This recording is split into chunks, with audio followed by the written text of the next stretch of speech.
ቴዲ አፍሮ እኔ የአልጋ የኬሻ በጠረባ የምከፍለው አጥቼ ማለት ነው። ስቴዲየም ዙሪያ በረንዳ ላይ ሳደር ከጎኔ ነበር እንዴ? እነዚህ ልጆችን ትምህርት ማስመዘግብበት አጥቼ የምበለው የምጠጣው አጥቼ ማለት ነው። በቃ ጎዳና ለጎዳና እንደዛ ስር መሰመስ አጠገቤ ነበረን። መንጃ ፈቃድ አልፎብኝ ማሳደሻ ገንዘብ አጥቼ የምከፍለው አጥቼ ማለት ነው። ያኔ ቴዲ አፍሮ ከጎኔ ነበረን።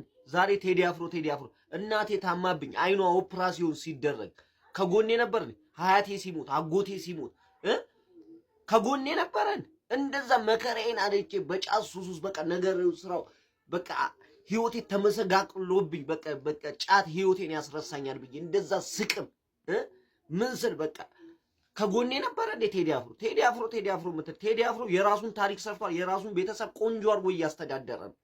ያገኘውም ክብር ሊያንሰው ይችላል፣ እንዶ ያንሰዋል፣ በቃ ሊገባው ይችላል ያገኛቸው ክብሮች ማለት። ለኔ ግን እችን ያህል ቫልዩ የለውም ቴዲ አፍሮ። እስከ ዛሬም ተሳስቼ በሱ በሚለው መንገዶች እስቲ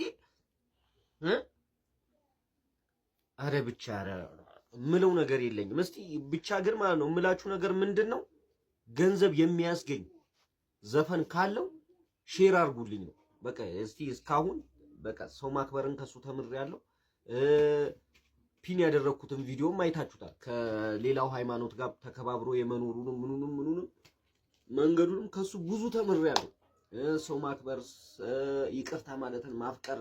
በተረፈ ግን ከዚህ በኋላ እኔ ቴዲን አፍሮን የምሰማበት ምንም አቅም የለኝም። በቃ ምን ልበላችሁ። ከሊፋ ጃቢን ላይክ ሼር ፎሎ ማድረግ እንዳይረሳ።